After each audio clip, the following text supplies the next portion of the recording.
자, 18번에 있는 문제입니다.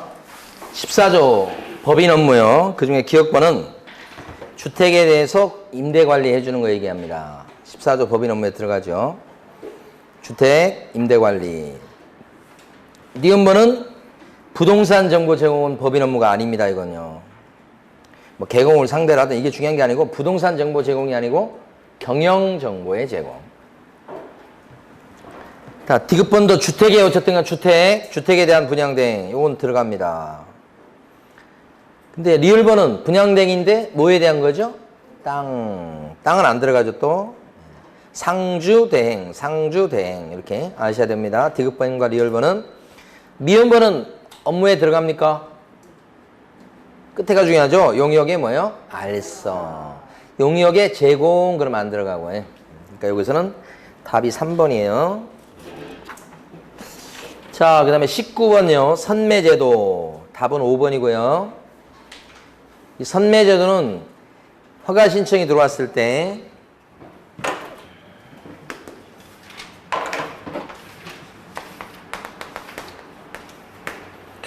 거기에 대해서 허가 또는 불허가 처분할 수가 있겠는데 요 민원 처리 기간이 15일이죠. 원래 15일 내에 허가를 내주든지 아니면 불허가 통지하든지 이렇게 하셔야 되는데 요거나 요거 안 하고 옆으로 빼놓는 수가 있다. 이걸 선매협의 통지다. 살 사람이 있을 거니까 한번 협상해봐. 이렇게 빼놓는 수가 있다. 그러니까 세 가지 길이 있죠. 이렇게. 그래서 15일 내에 요거 아니면 요거 해야 돼. 근데 안 하고 넘어가면 어떻게 되느냐. 그러면 민원 처리 기간이 15일이 끝난 날. 다음 날 어떻게 돼요? 허가받은 것으로 본다. 의지한다 그러죠? 허가받은 것으로 친다. 그죠? 끝난 날이 아니고 끝난 날? 다음 날. 요거. 근데 선매 협상을 해보는데 이렇게 빼놨어요. 그 빼놓을 수 있는 땅은 두 가지 땅이죠. 하나는 공익 사업에 쓰일 만한 땅, 공익용 땅. 또 하나는 허가받은 대로 안 쓰고 있던 땅. 그게 1번이잖아요, 이게. 이용 목적대로 이용되고 있지 않는 땅이나 또 하나 공익사업용 토지. 여기에 한해서만 몇 프로 빼놓을 수 있다는 거고요. 그 다음에 2번은 이겁니다. 요 절차가 허가 신청이 있을 때부터 한 달 이내에 선매자를 지정한다고 했습니다. 살 사람을. 선매자 지정이요. 선매자가 정해지면 그때부터 또 1개월 이내에 선매 협의를 완료한다고 해요. 이렇게 한대. 그러니까 2번 지문은 1개월 내 선매자 지정 맞죠? 1개월 내 선매자를 정해서 땅 임자한테 알려야 된다 이거고요. 근데 여기서 이제 선매 협의는 협상하는 거죠. 협상할 때는 어떤 금액 기준으로 협상하게 됩니까요? 감정가 기준이다. 선볼 때는 감정이 중요하다. 이렇게 말씀드렸어요. 감정가 기준. 그러니까 3번도 요게 맞죠. 4번 요겁니다. 4번은 선매자가 정해지면 그때부터 언제까지요? 15일 내에 협상을 시작해야 되겠죠. 그러니까 이걸 선매 협의 개시다. 이 개시는 뭐냐면 땅 임자에게 선매자로 정해진 사람이 나는 요 금액에 살 의향이 있다는 서면 통지하는 겁니다. 이게 선매 협상 개시. 거기서부터 시작이죠. 언제까지 하셔야 돼요? 지정된 때부터 15일 이내. 요게 이제 몇 번이냐면 4번. 15일 내 매수 가격 등 선매 조건을 기재한 서면을 땅 임자에게 통지해야 되겠다. 이게 협상 개시라고 해요. 15일 요거 중요하다고 그랬죠. 그 다음에 이제 5번은 선매 협의가 이루어지지 않으면 이거 어떻게 되는 겁니까? 이게 협의가 안 되면 요 자리로 다시 온다고 그랬습니다. 그럼 어떻게 돼요? 허가 또는 불허가. 그래서 실수요 목적으로 판단이 된다면 허가를 내줄 거고요. 투기 목적이 있다고 판단이 되면 그때는 어떻게 해요? 불허가 처분할 거다. 그죠? 선매 협의가 이루어지지 않았을 때는 허가 또는 불허가 이렇게 돼요. 얘랑 그러니까 협의가 이루어지지 않는 요거랑 이거 구별하셔야 돼요. 허가 신청이 있을 때 요것도 없고 요것도 없고 요것도 없으면 민원 처리 기간 15일이 끝난 날 다음 날 허가받은 걸로 봐주는 거죠. 협의가 이루어지지 않았을 때는 어떻게 돼요? 허가 또는 불허가. 두 갈래 길이 다 열려 있는 겁니다. 여기는 허가죠. 허가. 자, 그래서 5번이 정답이고요. 그 다음에 20번. 옳은 것으로 묶인 것은 했고, 정답은 이제 1번. 니은번하고 리을번이 맞는 거죠. 인장에 관련된 얘기 같아요. 1번은요. 소공도 자연인에 들어가니까 중개인이 사용할 인장으로 어떤 인장을 등록하셔야 됩니까요?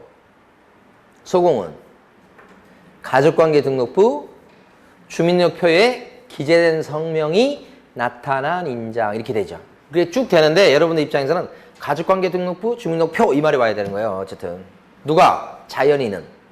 법인은 어떤 말이 와야 돼요? 상업등기 규칙 이 말이 와야 되고 자연인은 가족관계 등록부 주민등록표 이렇게 와야 되고 자, 그래서 1번 기억번호 틀린 겁니다. 인감증명법에 따라서 이거 이렇게 하면 틀려요. 그 다음에 니은번은요. 법인은 실제 등록하지 않고 법인의 인감증명서를 띄어서 갖다 내는 걸로 대신해버리죠. 그래서 법인 같은 경우는 인감증명서의 제출로 가름한다. 맞는 말. 법인만 그렇게 돼요. 디귿번 공인중개사인 개공은 중개인이 사용할 인장을 반드시 인장 등록 신고서를 이용해서 등록관청에 등록해야 되겠다. 반드시는 아니죠. 뭐가 있어요? 뭐가? 개설 등록 신청서. 우리 개공 같은 경우에 처음에 사무실 오픈할 때 개설 등록 신청서를 적어낼 거죠. 그 등록 신청서 거기에다가 사용할 인장을 찍어서 사무실 오픈할 때 사용할 인장을 같이 등록해버릴 수도 있다. 그렇기 때문에 반드시 인장 등록 신고서를 이용해야 된다는 건 틀린 거예요. 자, 리을번은 아시죠? 분사무소에서 쓸 인장 어디 가서 등록? 리을번. 분사무소에서 사용할 인장은 어디 가서 등록해놔야 돼요? 주된 사무소, 소재관할 등록관청 이렇게. 그러니까 이거 맞게 냈다, 틀리게 냈다 맨날 그러는 거예요. 정답은 1번이고 그 다음에 21번 외국인 특례입니다. 특례인데 내용 중에 쭉 읽어보시면 다 별거 없어요. 별거 없는데 1번 물어본 거예요. 1번 증여죠. 증여. 그러면 아파트도 건물이에요. 건물. 외국인 특례는 어느 경우에 적용된다고 그랬어요? 외국인 특례는 적용되는 거. 외국인 등에 대해서 부동산 등을 소유권 취득할 때, 그죠? 외국인 등, 부동산 등 소유권 취득할 때 규제하는 법이요. 이 세 가지 다 저촉이 될 때, 외국인 등, 부동산 등 소유권 취득 이렇게 될 때. 이 부동산 등이 뭐예요? 토, 건, 공, 지. 여기 뭐예요? 아파트잖아, 아파트. 그 다음에 소유권 취득이면 돼. 그럼 증여받았다 그러면 소유권 취득이잖아. 근데 이제 요때 규제 내용을 보면 허가 받으시오 이런 건 일부 조금 있고 그 다음에 대부분 신고하면 돼요. 이렇게 대부분 신고죠. 허가 받는 것은 이제 땅에 대해서는 허가 받는다 그런 얘기가 나올 수 있어. 땅 허가 받는 땅 네 군데 있었죠. 이거 뭐 암기하셔야 됩니다. 허가 받는 땅 네 군데 야생 군사 문화는 허가 받으셨 뭐 그런 게 있었잖아요. 특별한 야생 군사 그건 이제 빼버리고 여기서 신고하는 건 토건 공지에 대해서 신고하는 거예요. 대신 이때는 취득 원인에 따라서 계약을 원인으로 했을 때는 60일 내 취득 신고. 외 원인일 때는 6개월 내 취득 신고. 국적이 변경된 경우는 변경될 때부터 6개월 내 신고. 이렇게 되잖아요. 그 계약이 증여가 여기 들어가잖아요. 그럼 언제부터 60일이에요? 계약서 쓴 날. 여기 지금 보면 1번 지문에 취득일이 때문에 틀렸잖아요. 그렇죠? 취득일이라는 거 뭐예요? 계약일. 왜 원인일 때가 뭐예요? 여기가 취득일이야. 소유권 취득일. 두 개 잘 구별하셔야 되고. 그 다음에 6개월도 틀렸죠? 증여는 계약이니까 언제까지 취득 신고하셔야 돼? 여기. 60일이잖아요. 6개월이 아니고. 두 군데 틀린 거예요? 1번이 틀린 거지. 그 다음에 2번은 위임받은 사람이 뭐 대신 갖다 내줄 수 있다는 거고요. 이런 것도 생소하지만 조문에 있긴 있어요. 그 다음에 3번은 뭐냐면 이거잖아요. 토지거래 허가를 받았다. 이것 관련돼 있네. 토지거래 허가 받았다. 그러면 외국인 특례에 따른 취득 허가는 필요가 없다. 이거잖아요. 이거요. 여기도 있잖아요. 부동산 거래 신고했다. 그러면 외국인 특례에 따른 취득 신고는 필요가 없다. 요거 있어요. 요게 그렇게 잘 나왔죠? 요건 잘 안 나오는 내용이에요. 근데 지금 이 지문에는 나왔습니다. 써놨어요. 그 다음에 4번은요. 요 신고 관청은 신고 필증을 주거나 허가증을 줬을 때 신고 관청은 어떻게 하죠? 신고 관청은 분기가 종료한 때부터 1개월 내 시도지사한테 관련 자료를 제출하고요. 시도지사는 또 어떻게 합니까? 제출을 받고서 1개월 내 국장한테 관련 자료를 제출하죠. 그쵸? 윗선에다 보고해야 될 거 아니에요. 그래서 신고관청은 분기가 종료한다고 그러니까 3달에 한 번씩. 외국인 특례는 3달에 한 번씩 제출하는 거예요. 3달에 한 번씩. 분기별로. 매달이 아니고. 그리고 분기가 종료한 때부터 언제까지요? 1개월 이내. 분기 종료란 말이 나와야 돼요. 1개월 내 제출. 여기는 제출을 받고 또 언제까지 제출? 1개월 이내 제출. 1개월 이내 제출이요. 4번 잘 봐두셔야 돼요. 건너뛰면 안 되는 거 아시죠? 신고관청이 바로 국장한테 제출하면 돼요, 안 돼요? 안 된다. 이건 있을 수가 없는 일. 그러니까 4번 나왔을 때는 그렇게 두 군데를 보셔야 됩니다. 제출하는 상대방이 맞는지, 또 1개월 이내라고 나왔는지 이런 걸 보셔야 돼. 이 4번 지문을 매월 1회 제출한다고 하면 큰일 나요. 매월 1회가 아니에요. 1개월 이내예요. 좀 조심해야 될 내용이 2번, 3번은 2번, 3번 조심할 내용이 이제 4번 지문이에요. 4번 지문. 그러니까 1번 지문이 제일 중요하고 그 다음에 4번 지문이에요. 그 다음에 이제 5번은 외국인 특례에 따라서 허가 신청이 들어가면 며칠 내에 허가 또는 불허가 처분해라. 15일. 이건 쉬운 거고. 자, 22번은 어때요? 22번의 정답은 1번이에요.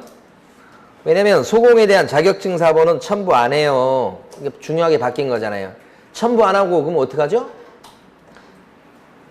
고용신고를 받은 등록관청이 증이 있는 사람인지 없는 사람인지 알아봐. 확인한다고. 자격증 사본을 실제 내는 게 아니고. 그래서 1번 틀린 거지. 다시 한번. 고용신고를 받은 등록관청이 확인하는 거 3가지 있죠? 그 3가지가 뭐예요? 등록관청은 자결 교육을 받았는지 확인해라 이렇게 했잖아요. 등록관청은 자결 교육을 받았는지 확인하시라 이렇게 함기했었죠. 등록관청은 고용신고를 받은 등록관청은 자결 교육을 받았는지 확인하시라. 이 자가 뭐예요? 자격증 있는지 없는지. 결이 뭐예요? 결격자인지 아닌지. 그죠? 교육은 교육 받았는지, 실무 교육 받았는지, 직무 교육 받았는지 그 교육 받아야 되잖아요. 이걸 확인하시라 이렇게. 다만 외국 사람 같은 경우는 요거 이거 확인할 길이 없어. 외국 사람은. 그래서 단 외국인일 때는 어떻게 스스로 결격자 아님을 증명하는 서류를 제출해야 되겠다. 요건 좀 예외. 외국 사람은. 자, 그 다음에 이제 넘어갑니다. 그래서 2번 22번에 2번은 해고했을 때는 10일 내 신고하는 거 맞죠? 종료신고 10일이네. 3번. 고용신고 전자문서로 될 수 있나요? 3번. 할 수 있지. 전자문서로 못하는 거의 없어요. 할 수 있어요. 4번. 요거 좀 생소할 거예요. 고용신고를 받은 등록관청은 이것도 확인하지만 등록관청은 고용신고 바꿔서 통보를 한 군데 하게 돼 있다. 어디에다가? 협회다. 4번 지문, 4번 지문. 협회 통보할 때는 언제까지 통보해요? 협회 통보할 때는? 다음 달 10일까지. 나온 적은 없어요. 아직까지. 대비할 필요가 있겠고. 5번. 방금 전에 말씀드린 거네요. 자, 23번. 주택임대차에 대한 내용입니다. 맞는 것을 모두 고른 것은 했습니다. 기억번. 담당 공무원의 착오로 수정을 요구해서 신고인이 잘못된 지번으로 수정해가지고 전입신고한 신고인이 자기가 고친 거예요. 자기 손으로. 그 누굴 탓을 해. 자기 손으로 고친 건데. 그러니까 이때는 대항력을 뭐예요? 인정? 못 받습니다. 옆에서 잘못 얘기한 사람이 분명히 있었지, 공무원이. 그렇지만 누가 그거 들으라고 그랬어요? 자기 책임이요, 이거. 그러니까 대항력 인정? 못 받는다. 기억번 동그라미. 니은번. 이해관계에 있는 사람은 임대인의 동의 없이도 확정일자 부여기관에 쫓아가서 확정일자 부여일 등의 정보 제공 요청을 할 수 있다. 맞습니다. 디귿번. 임차인의 갱신 요구가 있을 때 임대인이 목적주택에 실제 거주하는 경우, 거주하려는 경우 무슨 말인지 아시겠죠? 내가 살라요 했을 때 임차인의 갱신 요구를 정당하게 어떻게 해요? 거절할 수가 있더라. 이런 얘기죠. 거절할 수가 있다. 그죠? 이 갱신 요건이 지금 실무적으로 굉장히 문제가 많이 되고 막 논란이 많습니다. 그래서 사례들이 복잡한 사례들이 너무 많아요. 좀 시간이 지나야 조금 정리될 것 같아요. 이거 디귿번 맞는 얘기요.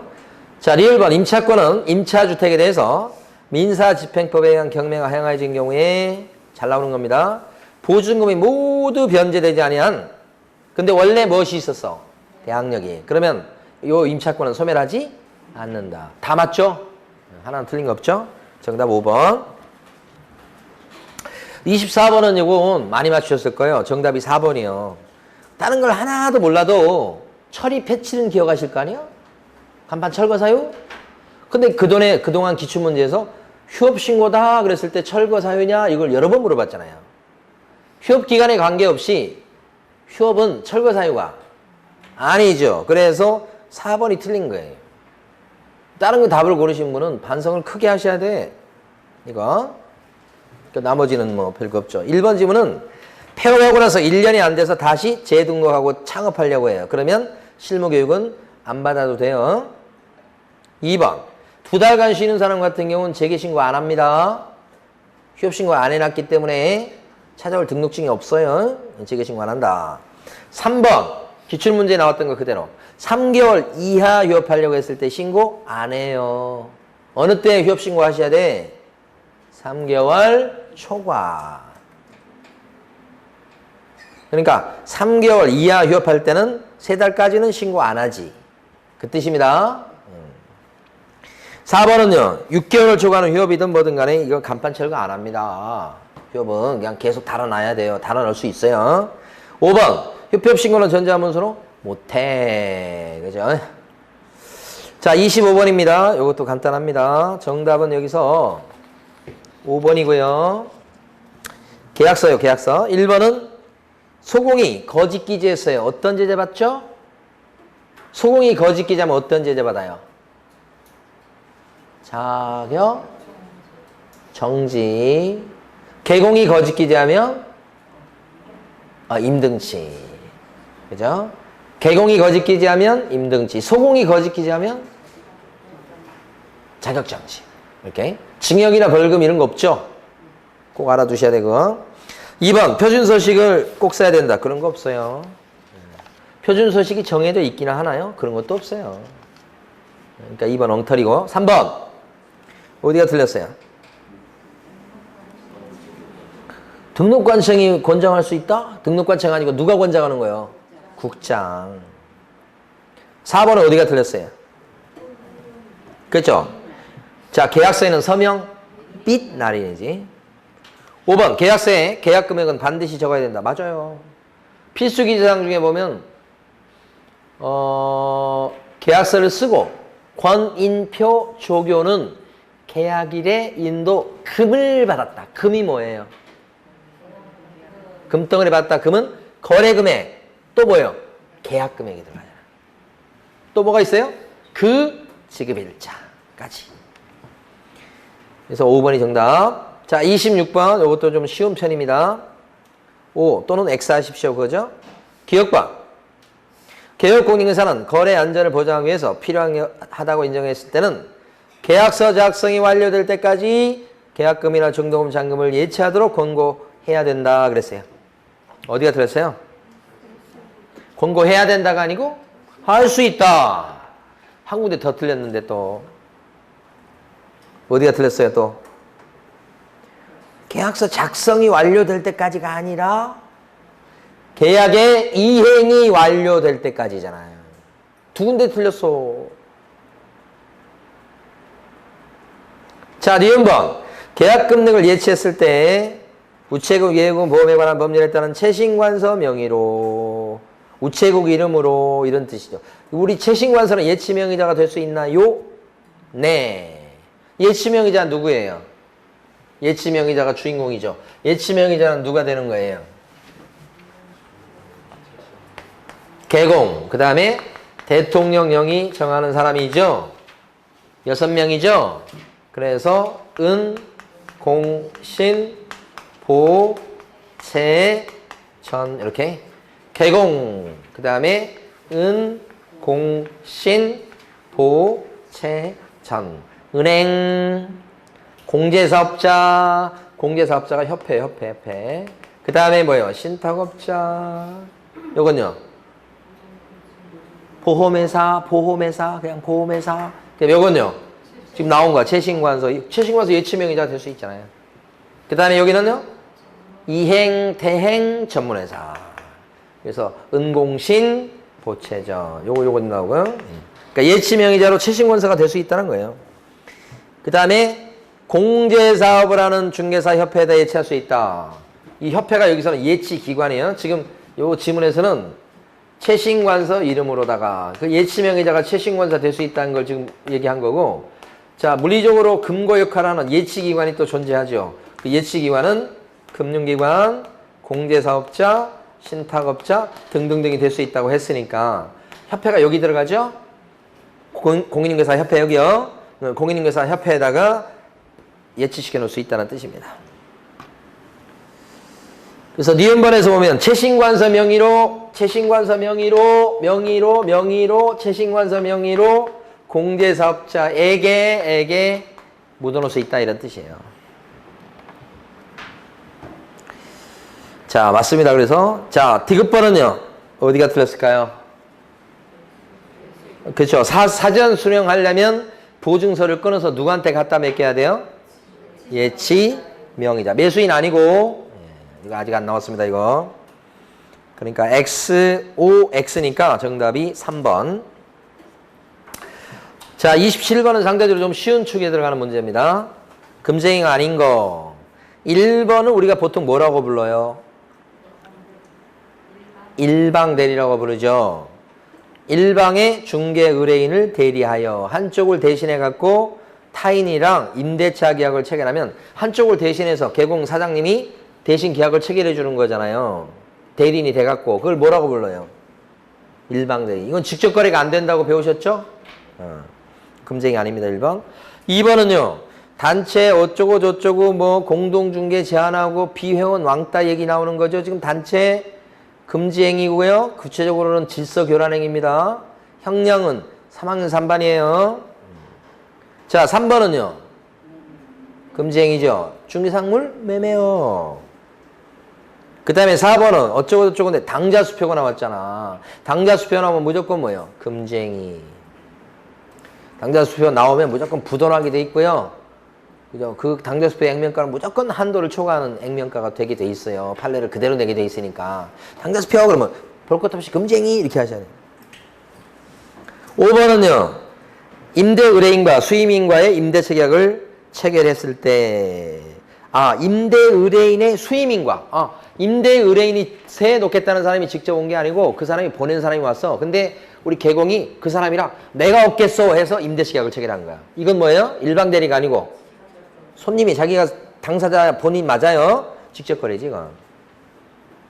금쟁이죠. 그래서 1번과 5번을 혼동하시면 안 돼. 1번은 개공이 대리인이 돼주는 거고요. 5번은 개공이 그러니까 당사자가 되는 거잖아요. 다른 겁니다. 자, 28번 연수교육. 연수교육은 1번 보면 어디가 틀렸어요?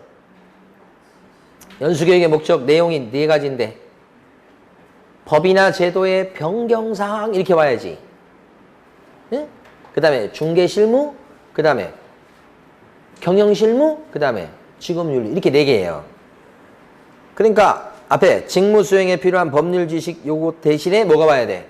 법이나 제도의 변경사항이라고 와야 돼. 그러면 직무 수행에 필요한 법률 지식은 무슨 교육? 직무 수행에 필요한 법률 지식은 무슨 교육의 내용? 실무 교육이죠. 그 2개 바꿔서 낼 가능성이 높은데 아직까지 한 번도 낸 적이 없어요. 그래서 예상 문제로 꼽아보는 거예요. 1번. 그 다음에 2번. 연수교육 시간은 어떻게 돼요? 12, 16, 연실이, 일루와 이렇게 한다고 그랬죠. 같이 놀자고. 교육시간 틀렸고. 그 다음에 3번은 뭐가 틀렸어요? 연수교육이든 실무교육이든 아니면 직무교육이든 지침을 마련해서 시행할 수 있는 사람은 누구? 시도의사도 아니고 누구? 국장이에요, 국장. 지침을 만드는 사람, 높은 사람이 만들어야 될 거 아니에요. 우리 연수교육의 실시권자가 누군데? 시도지사잖아. 그럼 지침은 그보다 높은 사람이 만들어야 될 거 아니야. 국장이지. 지침을 등록관청이 만들고 실시는 시도지사가 하고 이런 나라가 어디가 있어 그게. 에? 국장이 지침 만드는 사람이고 국장이 높은 사람이. 자, 그 다음에 4번 요거 맞아. 그죠? 2년이 되기 2개월 전까지 연수교육의 일시 장소 내용을 대상자한테 뭐요? 통지하셔야 되겠다. 보통 이거 나오면 세 군데가 포인트예요. 첫 번째는 2년이 되기 2개월 전 이걸 고쳐서 이미 냈어요.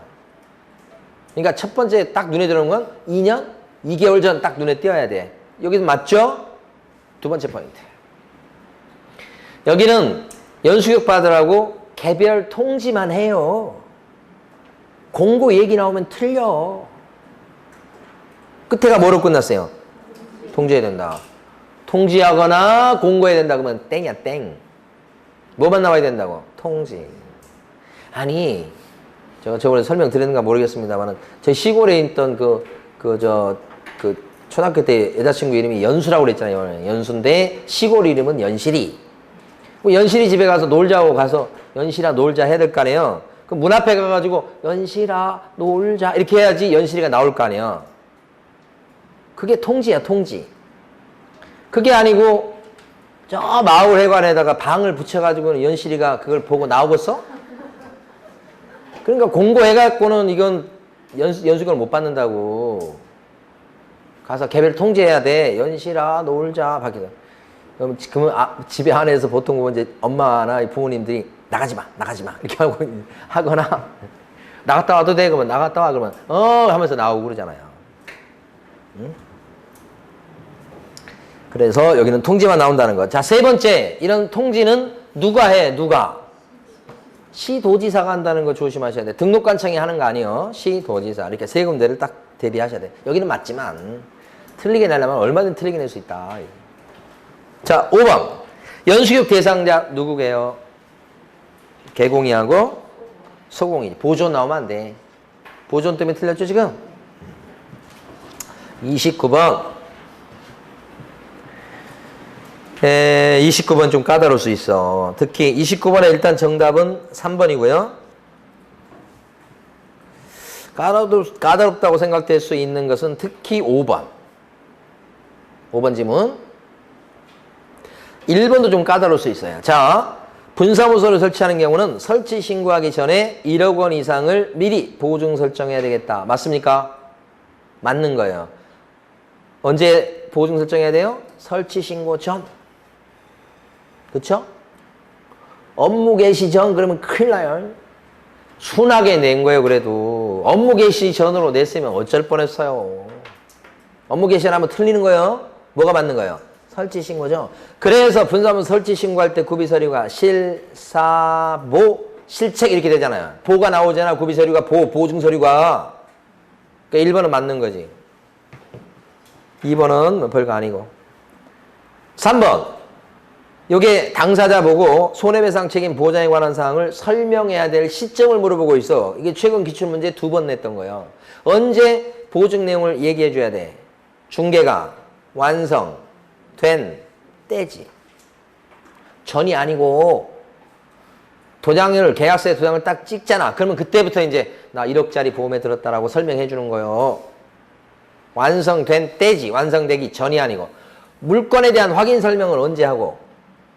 확인 설명은 물건에 대한 설명, 완성되기 전. 보증 내용에 대한 설명은 언제 하고? 중개가 완성된 때. 응. 두 개를 갖다가 혼동하게끔 낼 거거든. 잘 구별해 두셔야 돼. 이게 의뢰받고 하는 걸로 봤을 때 이렇게 되면 의뢰받아서 이제 중개활동을 하십니다. 이게 중개활동입니다. 그래서 여기 이제 계약이 이제 체결됩니다. 요게 중개 완성이에요, 완성. 뭐 확인 설명은 언제 하시는 거예요? 확인 설명은 의뢰 받고 중개가 완성되기 전. 여기까지 설명하는 거예요. 요 사이에 하는 게 확인 설명. 그림으로 딱 생각하시면 그러면 이제 보증 내용을 설명하는 건 언제예요? 보증 내용을 설명하는 건 이거 시커멓게 완성된 때, 요때 보증 내용을 설명하는 거라고. 지금 3번 지문은 요거 얘기하죠.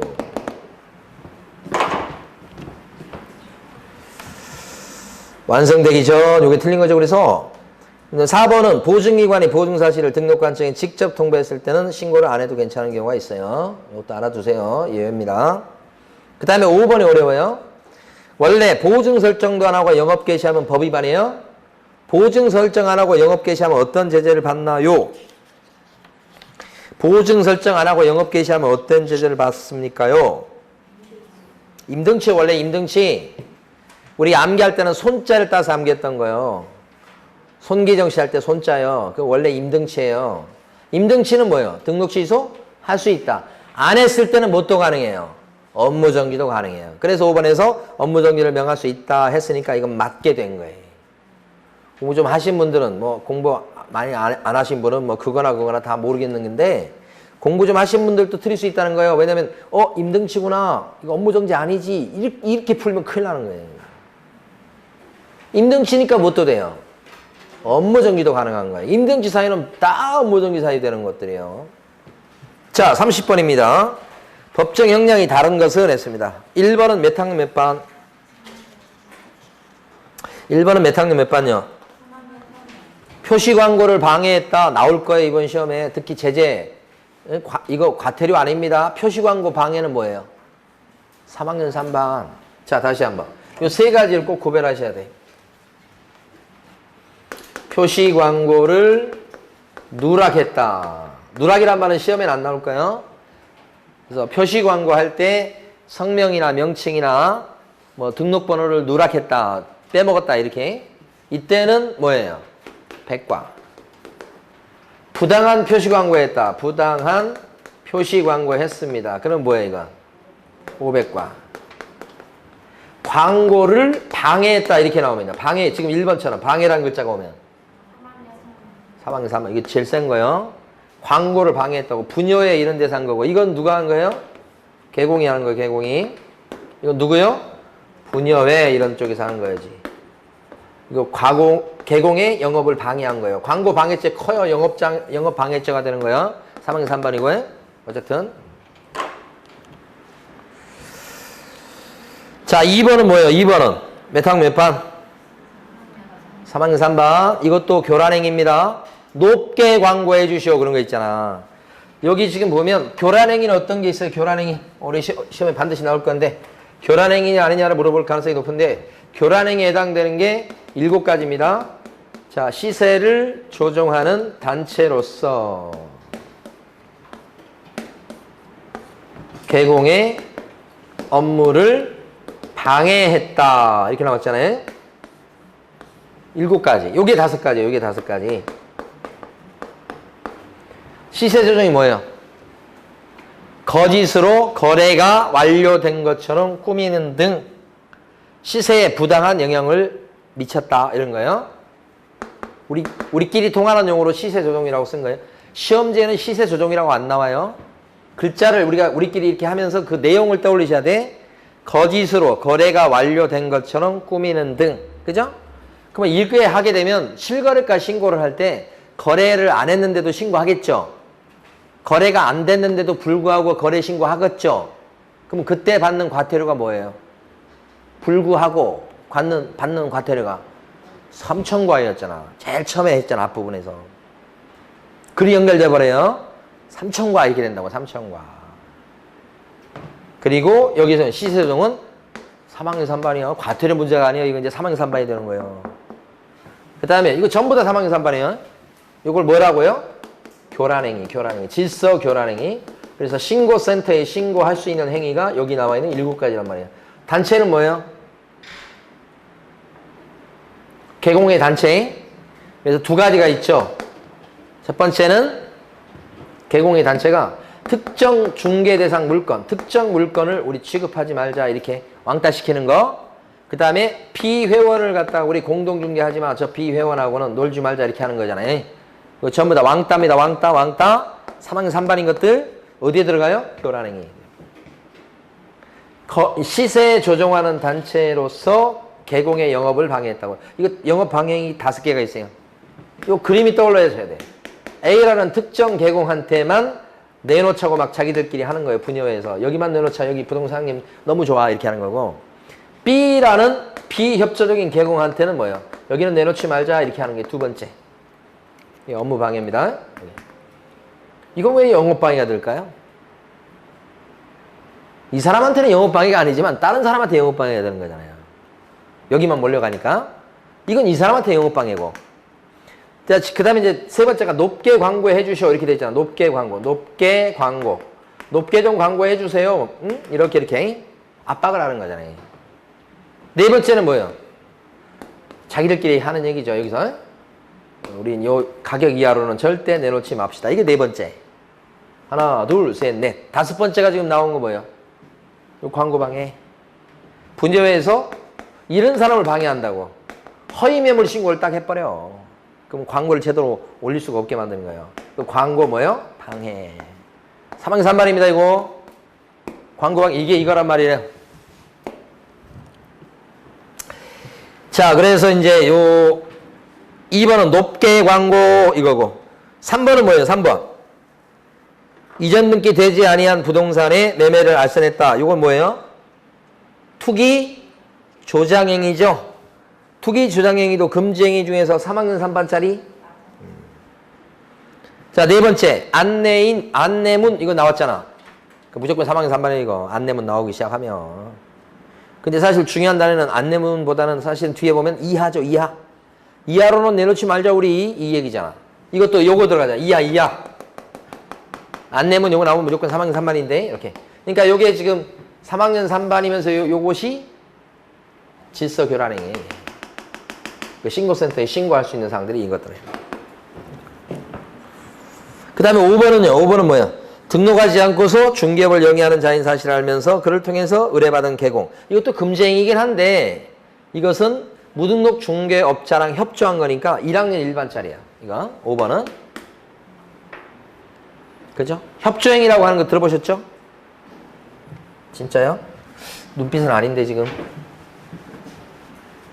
금지행위 중에서 수협, 판매 들어보셨나요? 금지행위 중에서 요것만 1학년 1반짜리예요. 초과보수. 협의 뭐예요? 무등록 중개업자와의 뭐예요? 협조행위. 이게 협조행위잖아요. 이게. 무등록 중개업자인 사실을 알면서 그를 통해서 의뢰받거나 그에게 명의를 이용케 했다. 이렇게 나오지. 시험자는 협조행위라고 절대 안 나오지. 아까 시세 조정처럼 그렇게 안 나오는데 요걸 익혀두셔야 돼. 5번처럼 나왔잖아. 무등록 중개업자인 사실을 알면서 그를 통해서 의뢰받았다. 명의를 이용케 했다. 이거 여기 들어가는 거예요. 판은 뭐예요? 판단을 그르치게 하는 거지. 매자는 뭐예요? 중개대상물에 대한 매매어. 여기 1학년 1반. 그러면 금지행위 중에서 3학년 3반짜리는 어떤 거예요? 3학년 3반짜리. 방금 전에 있었잖아, 여기. 요 그대로 있지. 요게 그대로 요리 쏙 들어가는 거예요. 시세를 조종하는 단체로서 개공의 영업을 방해했다. 이거. 그대로 여기 쏙 들어가면. 전부 다 합쳐서 이게 전부 다 뭐예요? 금지행위죠. 이렇게. 그런데 여기 나와 있는 요 3학년 3반 중에서 여기 보면 시세를 조종하는 같이 연결되고 단체로서 개공의 업무를 방해했다. 요것이 뭐에 들어가는 거예요? 금지행위 중에서도 질서 교란행위에 들어가요. 요게 질서 교란행위란 말이에요. 옛날부터 금지행위로 됐던 거고 이게. 그러니까 질서 교란행위가 이렇게 되고 그것이 전부 다 3학년 3반인 거지. 금지행위 들어가요.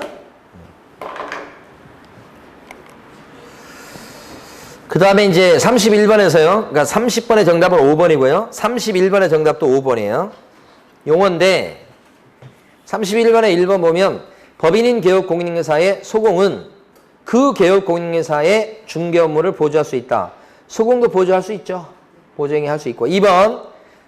자, 31번 정도는 좀 맞추셔야 되는데 사실 이제 그렇게 쉬운 것만 아니에요. 5번 때문에. 2번. 외국법에 따라서 자격증을 딴 사람은 공인중개사는 아니에요. 우리나라 자격증을 따야지. 3번. 소속 공인중개사에는 개업 공인중개사인 법인의 사원 또는 임원으로서 공인중개사 자격증을 갖고 있는 사람도 포함된다. 임원인데 증이 있어. 그럼 그것도 소공이 들어가요. 그 얘기고. 4번. 당사 사이에 부동산에 관한 환매계약이 성립하게끔 알선했다. 이것도 뭐예요? 중개. 하여간 계약을 체결하게 중간에서 만들어주면 싹 뭐예요? 중개. 환매계약도 부동산을 전제로 해가지고 얘기하는 거 지금. 그러니까 중개죠. 5번은 어디가 틀렸어요? 자격증을 취득했는데 지금 등록 오픈 안 했다는 거야. 그러면 자격증이 있기 때문에 공인중개사이긴 하지만 개공은 아니지. 근데 지금 5번에서는 뭐예요? 공인중개사도 아니다고 했으니까 거짓말이야. 공인중개사이긴 해요. 그런데 이제 등록 안 했으니까 개공이 아니지. 그러니까 5번 질문은 공인중개사하고 개공이라는 용어를 구별할 줄 아냐를 물어보는 거예요. 자격증을 따갖고 있으면 공인중개사. 자격증이 있든지 없든지 관계없이 등록이 되어 있을 때는 개공. 그렇게. 자, 32번. 엄청 까다롭다고 볼 수 있어요. 정답을 3번 고르신 분이 많을 거라고 생각돼요. 근데 기억 정답이 2번이에요, 2번. 그럼 기억번이 틀렸다는 얘기야. 기억번이 왜 틀려요? 나머지는 맞으니까 읽어보시면 되고 기억번이 틀렸어. 되게 어려운 거예요. 운영위원은 누가 임명해요? 운영위원회는 협회 내부에 있는 공제사업에 대한 감시기구예요. 누가 임명하느냐? 회장이 임명해요. 회장이 임명한다고. 대신 회장을 임명할 때 국토교통부 장관의 승인을 얻어서 임명하게 돼 있어. 그때 국토교통부 장관이 직접 임명하거나 위촉하는 게 아니에요. 누가 임명해요? 회장. 그러면 이걸 보는 순간에 정책심의위원회하고 요거 좀 보셔야 돼. 정책심의위원회가 있어. 여기는 운영위원회야. 위원회가 2번 나오죠. 정책심의위원회. 요 정책심의위원회는 어디에 설치하는 거예요? 어디에? 정책이니까요. 국토부지. 그럼 정책심의위원회는 둔다예요? 둘 수도 있다예요? 정책은 이럴 수도 있고 저럴 수도 있다고 연상을 하셔야 돼. 정책은 이럴 수도 있고 저럴 수도 있으니까 둘 수도 있다. 안 둬도 뭐 법 위반은 아니고 뭐 이렇게 돼. 그런데 운영위원회 있잖아요. 운영위원회는 공제사업을 감시하는 업무를 보는 거잖아요. 그렇죠? 하는 업무를 딱 보면 정책심의위원회는 정책, 손, 좀, 보, 시, 유 이런 일 하는 데잖아요. 근데 여기는 뭔 일 하죠? 공제사업을 감시하는 거죠. 그런데 기가 막히게도 운영위원회가 외부 기관이 아니에요. 협회 내부에 있는 운영위원회, 위원회예요. 협회 내부에 있어요. 그러니까 협회에다가 이 운영위원회를 두는 거예요. 근데 이 운영위원회는 둔다예요? 둘 수 있다예요? 이 둔다. 왜냐면 감시기구니까요. 필수적으로 있어야 됩니다. 그렇지 않으면 이게 난리 납니다. 다 빼먹고 막 그럴까요? 그러면 여기서 이제 숫자를 봐봐요. 숫자. 정책심의위원회는 위원장 1명을 포함해서 7명 이상 11명 이내의 위원으로 구성하죠. 여기는요. 19명 이내로 구성하도록 되어 있습니다. 그렇죠? 그런데 여기는 위원장 포함이라고 되어 있죠? 그러면 여기는 위원장 누가 돼요? 이게 1차관이에요. 국토부에 있는 기구잖아요. 그럼 위원들은 누가 돼요?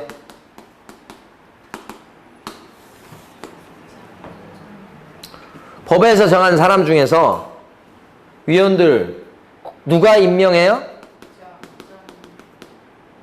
그렇죠. 임명이나 위촉 뭐 같은 뜻으로 생각하고 임명을 누가 하냐? 국장이에요. 국장이. 이렇게. 그러니까 위원장은 누구고? 1차관. 위원들 임명은 누가 하고? 될 수 있는 사람 많이 있잖아요. 뭐 변호사라든지 아니면 뭐 교수들 많이 있는데 누가 임명을 해요? 이렇게 하죠. 여기는요. 위원장 누가 돼요?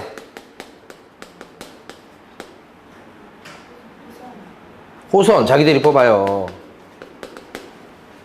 이거 호선이야. 부위원장은요? 위원장이 좀 그러면 부위원장이 대신 일할 건데 호선이 이것도. 특징이 뭐냐면 이쪽 정책심의위원회는 부위원장이 없어요. 이게 시험에 나왔었어요. 위원장만 있어. 그래서 여기 보면 4, 7, 11한테 4가 뭐예요? 위원장 포함이죠. 부위원장은 포함이요? 포함 안 되는 거예요. 뭔 소리요? 부위원장은 없다니까 그러네. 그래서 여기 포함, 여기서 연상을 해보셔야 돼. 위원장 포함해서 이렇게 되니까 여기는 위원장만 있다는 얘기예요. 부위원장은 있질 않아. 그럼 부위원장 역할을 할 사람은 위원장이 지명한다고, 필요하면. 위원장 포함이요? 부위원장은 여기 나오질 않는다는 얘기는 부위원장이 없다는 얘기예요. 이쪽은요, 위원장, 부위원장 다 있어. 근데 어떻게 뽑아요? 호선이죠, 호선. 여기서 요 운영위원회 위원은 누가 임명해요? 여기. 이게 지금 기억번이에요, 이거. 임명은 누가 해요, 여기? 위원 임명은? 또는 위청은? 국장이 아니라 회장이라니까, 협회 회장. 응? 협회 회장이 임명한다고, 협회 회장이. 근데 협회 회장이 자기 맘대로 하는 게 아니고 누구의 승인을 받아서? 국장의 승인을 얻어갖고 임명한다. 국장은 그냥 승인만 해주는 거예요. 임명권자는 협회 회장인 거지. 그 다음에 임기. 여기 2년. 여기도 뭐야? 2년. 자, 연임할 수 있나요? 연임? 감시하는 기구인데 딱 한 번만 돼요. 응? 1회 하나요. 이쪽 그 얘기 없어요 지금. 그 다음에 여기 이제 안건을 통과시킬 때 정책심의위원회는 회의를 열 때는 무슨 과반수의 출석으로 회의를 엽니까? 제적 과반수 출석으로 회의를 열고, 자, 안건을 통과시킬 때는 무슨 과반수의 찬성입니까? 무슨 과반수? 출석 과반수. 여기도 똑같아요. 다시 한번. 회의를 열 때는 무슨 과반수? 무슨 과반수? 회의 열 때는? 제적 과반수. 안건을 통과시켜서 의결할 때는 무슨 과반수? 출석 과반수. 똑같잖아요. 어? 이거 어려운 거잖아, 이거. 수업 시간에 거의 설명 안 드리는 거예요. 기억번 틀렸어요? 정책심의위원회 위원장이 1차관인 거예요. 이건 호선이고. 한 문제라고 생각합니다, 저는. 이거 두 개가, 위원회가 두 개밖에 없으니까 이걸 물어보든 이거 물어보든 나왔을 때 이거 물으면서 틀리게 되면 이쪽은 막 갈 거야, 이쪽 갈 거야. 이쪽 물어봤을 때 틀린 게 이쪽 갈 거고 막 그럴 거야. 쉽지 않죠, 이게. 안 나오기를 바라는 게 더 좋습니다. 요 숫자도 헷갈린다고 그랬죠, 이게. 어느 때 19명이고, 어떨 때 7명, 11명입니까? 이거든. 분명히 다 본 숫자들인데. 그래서 운영위원회는 요 이응자로 시작하죠. 동그라미도 포도송이처럼 많죠, 이렇게. 원회. 특히 이응자로 시작하잖아. 그래서 여기 이응자가 꼭 있어야 돼요. 여기는 이응자가 있어요, 없어요? 없어. 이게 지읒자로 시작하잖아, 지읒자. 어? 그래서 여기는 이응자가 나오면 안 돼. 그러니까 이 숫자하고 이 숫자도 구별하셔야 돼요. 이것도 구별해야 돼요. 공부할 게 한두 개 아니야. 이것도 차이 나지, 이것도. 하여간 잘 비교해 두시기 바랍니다. 자, 그래서 기억번이 틀리고 나머지는 맞으니까요. 예, 넘어가겠습니다. 2번이고 33번요. 정답은 1번. 1번은 틀린 게 없어요. 2번, 33번에 2번은 어디가 틀렸어요? 주차장은 관리에 관한 사항이 아니에요. 주차장은 어디에 들어가요? 입지 조건. 입지 조건 그러면 암기한 거 한번 얘기해 보세요. 입지 조건 뭐 암기한 거. 도, 대, 차, 교, 판. 이게 입지 조건이잖아요. 도, 대, 차, 교, 판. 주차장은 입지지. 관리가 아니고. 자꾸 이걸 연습하셔야 돼. 그러면 관리에 관한 사항에 적는 건 두 개인데 뭐예요? 관리에 관한 사항에 적는 건 두 개 뭐냐고요? 관리 주체, 또요. 경비실, 이렇게 두 개잖아요. 3번은 어디가 틀렸어요? 일소진, 이렇게 돼. 일소진, 이렇게 돼. 일소진. 비선호 시설은 별개예요. 환경 조건에는 비선호 안 나와요. 4번 실제 관리 관계는 뭐가 틀렸어요? 4번에서는 위반 건축물 나오면 안 되지. 위반 건축물은 어디에 적어주는 건데? 대상 물건의 표시란 위반 건축물 때문에 틀린 거예요. 마지막 5번은 어디가 틀렸어요?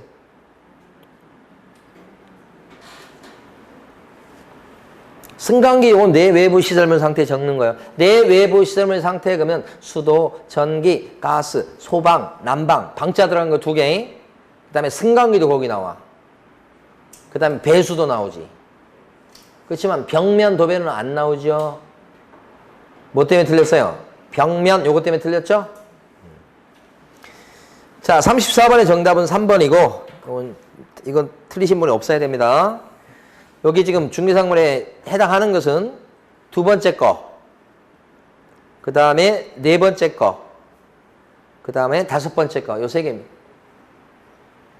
그 5번째 거 같은 경우는 이게 신축 건물이에요. 건물. 그러니까 안 되는 건 대토권하고 입주권 2개가 안 되는 거죠. 35번 보수 범위에 대한 설명 중 옳은 것은 1번은 어디가 틀렸고요? 중개보수는 의뢰인 쌍방한테 각각 받을 때까지는 맞아요. 근데 쌍방으로부터 받을 수 있는 한도는 이게 틀렸잖아요. 한도란 말이 오면 반드시 앞에 무슨 말이 와야 돼요? 일방 한도 이렇게 와야 돼. 일방 한도. 2번 중개대상물 소재지하고 사무소 소재가 달랐을 때는 어느 조례에 따라서 복비 받는 거예요? 사무실 따라가죠. 중개대상물 소재지 아니죠?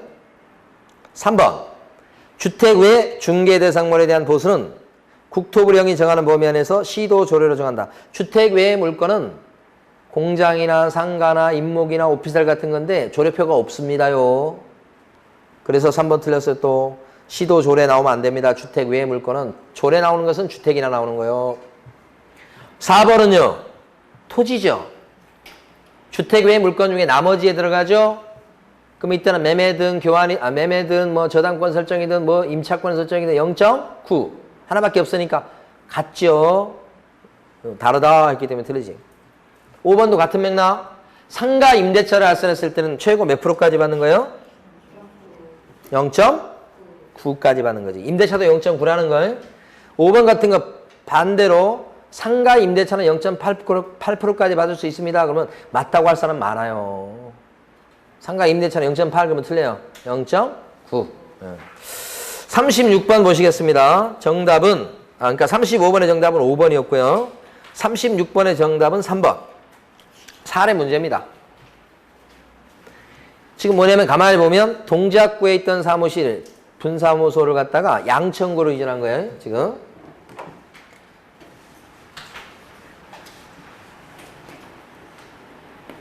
동작구에 있던 요 분사무소를 어디로 이전한다고요? 양천구.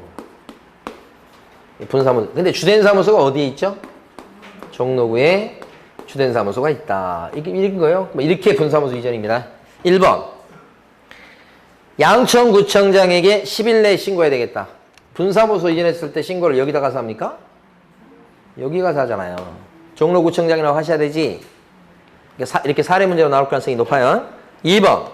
갑은 이전 신고할 때 등록증과 건축물 대장에 기재된 건물의 분사무소를 확보하였음을 증명하는 서류를 제출해야 되겠다. 어때요? 분사무소 이전 신고를 여기 가서 할 거 아니에요. 이전을 먼저 하고 두 번째 여기 가서 이전 신고.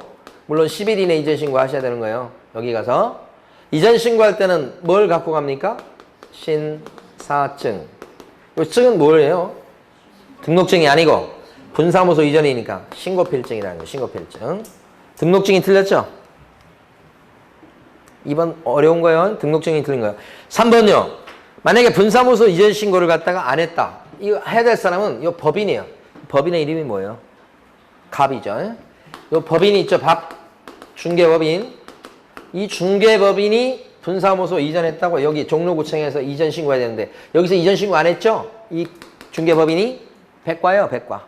이전 신고 안 한 죄 때문에 종로구청장이 100만 원 이하의 과태료를 물릴 수 있다. 맞는 거예요. 그래서 정답이 3번이고 4번은 요 분사무소에 여기에요. 여기 분사무소에 5개 광고물이죠.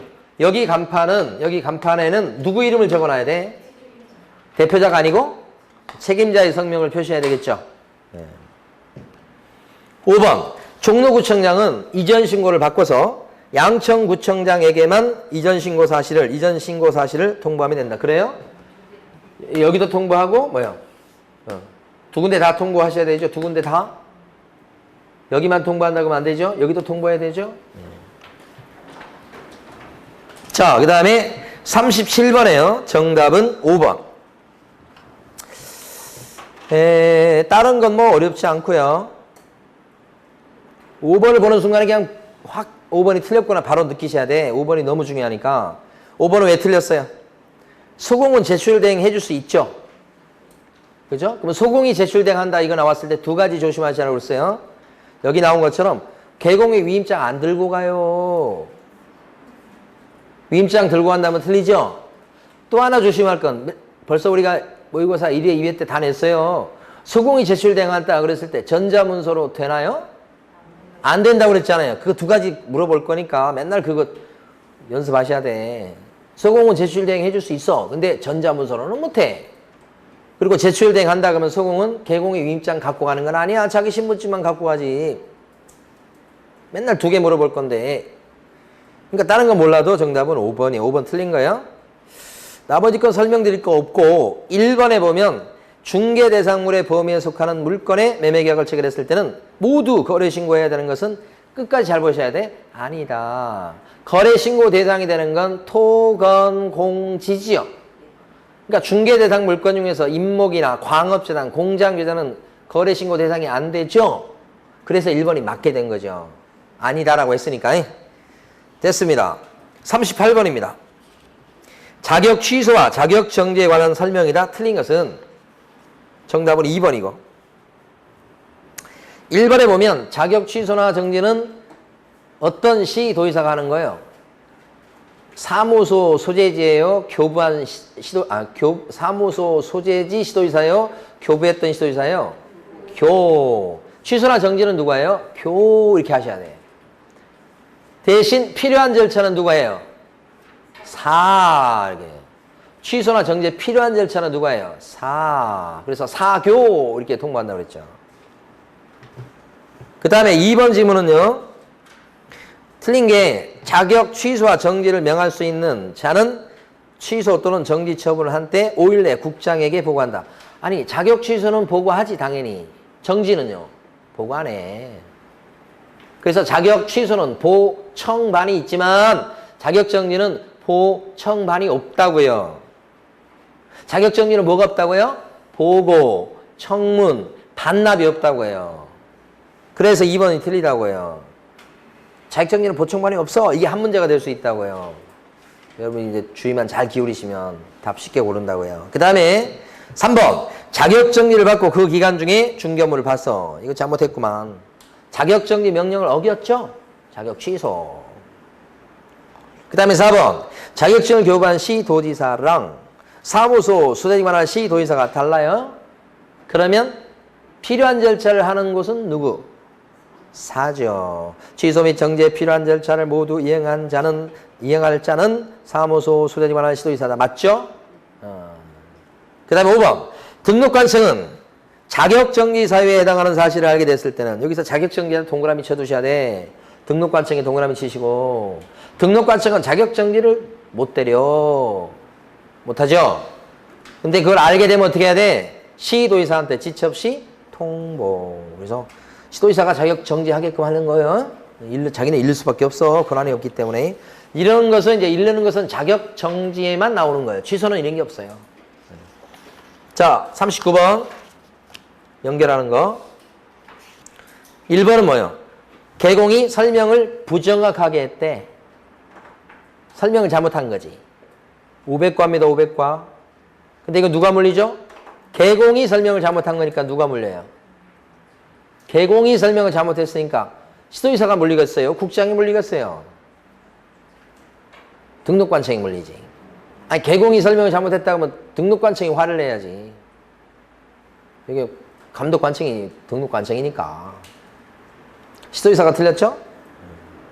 시도이사가 여기까지 내려오진 않아요. 등록관청이 다 일처리해. 개공에 대해서는. 개공이다 그러면 과태료 누가 매겨요? 99.99%가 등록관청이에요. 개공이다 그러면 유일하게 개공인데 시도이사가 물리는 게 딱 하나 있어. 두 개도 아니야. 딱 하나. 뭐예요? 연수교육이지. 그것만 빼고는 개공이다 그러면 다 등록관청이 물린다고.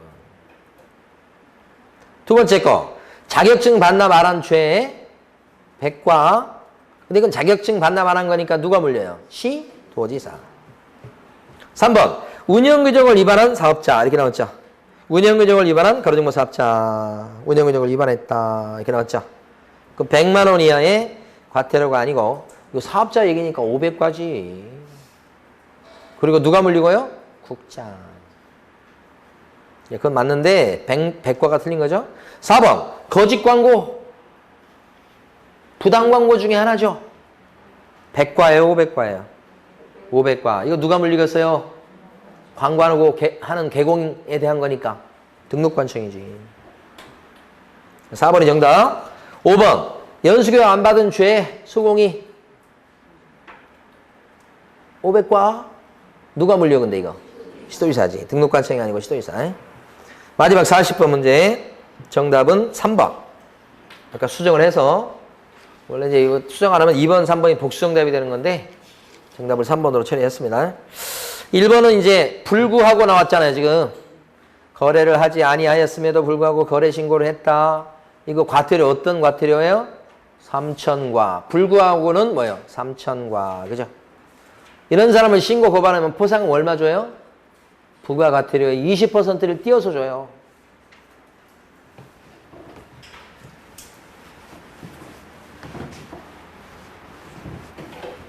이편포상금 제도예요. 이편포상금은 거허목한테 포상금을 주시오 이렇게 돼 있다고. 거허목. 응? 거자가 뭐냐면 거짓 신고한 사람. 금액을 거짓 신고한 사람. 그 다음에 여기 불구하고가 들어간다고. 불구하고. 거래 안 했음에도 불구하고 거래 신고한 거. 해제 등이 되지 아니하였음에도 불구하고 해제 등 신고한 거. 요거. 그 다음에 허자는 허가 안 받은 거. 토지거래가. 목자는 뭐예요? 목적대로 이용을 안 한 거죠? 이렇게. 그래서 거허목이라고 기억하시고요. 뒤에 나온 허목은 토지거래 허가제도에서 나온 거. 부동산거래 신고제도죠. 일단 첫 번째 이런 사람들이 어떻게 처벌받을 건지 처벌 조항을 먼저 보면 거짓 신고했다 그랬을 때는 5% 과태료. 불구하고 그럼 뭐라고 그랬어요? 방금 전에 3,000과. 두 가지. 여기 토지거래가 안 받으면 어떻게 돼요? 2년 이하의 징역이나 30% 이하의 벌금. 230m 토했다고 그랬어요, 지금. 토지거래가 안 받은 거. 230m 토했다. 목적대로 이행 안 하면 뭐예요? 이행. 강제금이죠? 이행 강제금은 많이 때리면 10대까지 때릴 수 있죠? 10% 이하죠? 10대 이행 강제금. 10대 이하입니다, 정확히는. 다 이하가 생각된 것들이에요, 전부 다. 근데 이제 포상금은 언제 주느냐? 이런 경우는 입증 자료를 제출했어야 되고, 그 다음에 관청에서 과태료를 매겼어야 됩니다. 과태료를 부과했어야 돼요. 부과해야 돼요. 이게 이제 어렵겠죠. 근데 입증 자료 내고 과태료 매겼다고 하면 부가 과태료에 얼마를 포상금으로 띄워줘요? 이게 10%가 아니고 몇 프로요? 20%. 5분의 1을 띄워주는 거예요. 이게 제일 핵심. 다만 1,000만 원은 넘을 수 있다 없다? 없다. 1,000만 원이 뭐예요? 상한이야, 상한. 이런 경우는 형사처벌이잖아요. 그러니까 포상금 언제 주냐면 검사가 공소 제기하거나 기소유예 결정을 내려치면 그때 포상금 주는 거죠. 근데 돈이 안 돼 이거. 건당 50이요. 이 경우도 이행 강제 목적대로 쓰고 있지 않는 경우를 파악하기 쉽지 않으니까 주변 사람들이 막 신고하라 이거예요. 그러면 50만 원 주겠다는 거예요. 이것도 돈이 별로 안 되죠. 언제 주는가? 요거 문제의 핵심이 이거죠. 이행 명령이 내려지면 벌써 줘요. 이게 아니고 이행 명령이 있을 때 준다. 얘하고 얘 두 개가 핵심이요. 돈 되겠어요? 이거 돈 별로 안 되잖아요. 예, 예, 예. 그리고 이 편 포상금은 두 가지 특징 아셔야 돼. 저 지급 신청서가 접수된 날로부터 2달 이내에 지급하게 돼 있어. 그리고 여기는 중요한 특징이 국고에서 보조하는 제도가 없고 시군구 재원으로 자체 충당하게끔 돼 있어요. 이 두 가지가 특징. 한 가지만 더 들자면 뭐 위반행위자가 뭐 신고 고발했거나 공무원이 했거나 익명이나 가병으로 했다 그랬을 때는 포상금을 안 줄 수도 있어요. 그런 제도가 여기 또 있죠. 그래서 그 세 가지가 특징. 그러면 1번은 부가가태료 20%를 물어본 거예요. 맞습니다. 2번은 2개월 내. 맞죠? 3번은요. 어디가 틀렸어요? 3번. 이행 강제금 그러시면 안 된다고. 이행 명령이 있으면 포상금 주는 거라고요. 주의하시라고. 이렇게 해도 틀리고 온다니까. 그 사이 까먹어서. 맨날 이것만 하세요. 맨날 이것만. 맨날 이것만 하시라고. 틀린 것만. 아, 이거 그렇게 해서 하나라도 수정을 해야지 점수를 5점이라도 올리는 거예요. 까먹고 나서 다음에 다시 안 보면 그 점수, 자기 생각을 바꾸는 게 되게 힘들어요. 그러니까 여러분 틀린 문제를 계속 봐서 여러분 생각을 바꾸셔야 돼. 그 바꾼다는 게 대단히 어려워요. 틀린 걸 맨날 또 틀려요. 사람이라는 게. 그러니까 틀렸던 걸 계속 다시 보셔야 돼. 시험 볼 때까지. 그 다음에 4번은요. 50만 원짜리죠, 이거. 5번은요. 보조 제도가 없죠? 자체 충당이죠? 그럼 1편 포상금 내용을 하면서 이런 얘기 쓰면 틀리는 거예요. 1편 포상금 하면서 시군구 재원으로 충당한다 이런 얘기를 하면 틀리는 거라고. 50%까지 보조라고. 두 개가 다르죠? 네. 자, 지금 이렇게 해서 3회를 풀어봤습니다. 네, 벌써 120문제죠? 이 120문제를 달달달 하세요. 달달달 하죠. 지금 다음 주 사회 문제를 갖다가 벌써 다 출제를 해놨어요. 근데 제가 아무리 생각해도 가서 바꿔야 될 것 같아요. 너무 어렵지 않나 또 생각을 해서. 아, 그렇게 이렇게 바꾸잖아요. 또 그럼 바꾸면 또 문제 또 실수하게 된다니까, 이게. 걱정돼 죽겠어, 하여간. 다음 주에 어떤 문제가 나올지. 다음 주가 마지막 시험인가요? 더 있나요? 마지막? 네. 자, 다음 주에 뵙겠습니다. 수고 많으셨습니다.